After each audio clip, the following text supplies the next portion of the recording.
جب میں 1.5 سال کی عمر میں تھا میرے بابا فوت ہو گئے۔ ہم 3 بہن بھائی ہیں۔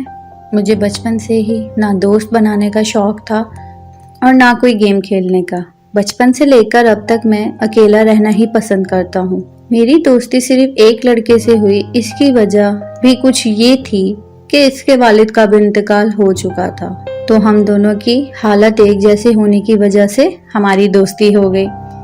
روزانہ اس سے کال پہ بات ہوتی۔ ایک دن میں نے اسے کال کی، اس کی امی نے کال اٹھائی، میں نے انہیں سلام کیا، انہوں نے جواب دے کر مجھ سے کافی دیر بات کی۔ اس کی 3 بہنیں تھیں، ان میں سے 2 مجھے بھائی بلاتی تھی اور ایک تو میرے ساتھ بولتی بھی نہیں تھی، جو کہ ان تینوں میں سب سے چھوٹی تھی۔ پھر ایک دن مجھے میرے دوست کی چھوٹی بہن نے میسج کیا جس میں بلیک ہارٹ والا ایموجی تھا۔ میں نے فوراً کال کی تو کال میرے دوست کی چھوٹی بہن نے اٹھائی۔ میں نے میسج کی وجہ پوچھی تو اس نے اپنی ساری فیلنگز شیئر کی۔ اس نے کچھ باتیں ایسی کہیں جو سیدھا میرے دل کو لگی۔ خیر ہم نے دوستی کر لی، پھر دوستی کا پیار میں بدل گئی، پتہ ہی نہیں چلا۔ ہم ایک دوسرے سے بہت زیادہ پیار کرنے لگ گئے۔ پھر میں نے اس کے کہنے پہ اسی اسکول میں داخلہ لے لیا جہاں وہ پڑھتی تھی۔ ایک دن ہم نے ملنے کا پلان بنایا۔ چھٹی کے بعد ہم ایک دربار پہ چلے گئے۔ وہاں گئے تو لوگوں نے ہمیں دیکھ کر غلط باتیں بنائیں، یہاں تک کہ چند لوگوں نے ہمیں پکڑ کر مارنے کی کوشش کی۔ میں نے اسے تو سب سے بچا کے بھیج دیا، لیکن مجھے بہت مار لگی۔ لیکن مجھے اس بات کی بہت خوشی تھی کہ ہمارے پیار میں کوئی فرق نہیں آیا، بلکہ اور زیادہ بڑھ گیا۔ میں نے اس سے کہا کہ آپ کا رشتہ مانگنا چاہتا ہوں۔ اس پر اس نے مجھے کہا کہ ہم جتنا جلدی ایک دوسرے سے دور ہو جائیں ہمارے لیے بہتر ہے، کیونکہ میری امی ہمارے رشتے کے لیے نہیں مانیں گی۔ میں نے اسے بہت سمجھایا کہ میں منا لوں گا، لیکن اس نے میری ایک بھی نہ سنی۔ پھر ایک دن اس نے مجھ سے لڑائی کر لی اور ہم دونوں کا بریک اپ ہو گیا۔ میں بہت زیادہ روتا، اس سے بات کرنے کو کہتا، لیکن وہ بات بھی نہ کرتی۔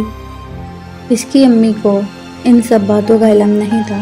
ایک دن اس کی امی نے مجھے کہا کہ میری بیٹی کا رشتہ آیا ہے۔ میرے پوچھنے پر انہوں نے مجھے ابو بکر نامی لڑکے کا بتایا، تو میں نے اس کی امی کو اپنے بارے میں سب کچھ بتا دیا۔ پھر وہ بھی مجھ سے ناراض ہو گئی۔ میرے ہر وقت روتے رہنے کے باوجود بھی وہ نہ مانے۔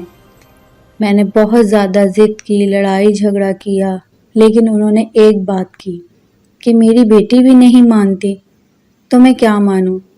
میں نے اس سے بھی بات کی تو اس نے صاف انکار کر دیا کہ میں تمہارے ساتھ شادی کرنا نہیں چاہتی، اور ویسے بھی میں لو میرج کر رہی ہوں۔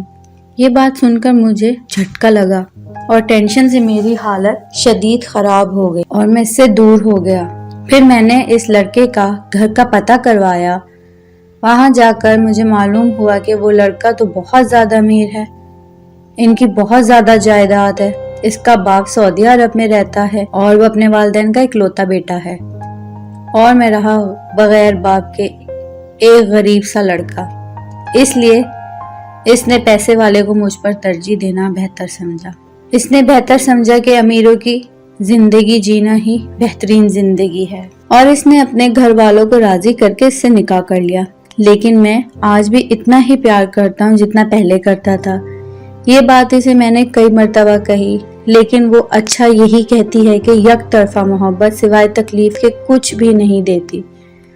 میں اسے کیسے بتاؤں کہ جن یادوں کے سہارے تم نے مجھے چھوڑا، انہی یادوں نے ہمیشہ مگن رہتا ہوں، اور تمہاری وجہ سے میں سر درد کا مریض بن گیا ہوں جو میری چیخیں نکلواتا ہے۔ مجھے نہیں سمجھ آتی کہ اگر اس نے شادی نہیں کرنی تھی تو اس نے مجھے بیوقوف کیوں بنایا۔ اس نے خود ہی اظہار کر کے میرے اندر محبت کے جذبات جگا کر مجھے اس طرح کیوں چھوڑ دیا؟ مجھے کیوں اس نے مجھے اس قدر تکلیف میں مبتلا کر دیا؟ ویڈیو اچھی لگی ہو تو ویڈیو کو لائک کریں اور میرے چینل کو لو اور مور اسٹوریز عائشہ کے ساتھ کو سبسکرائب کریں۔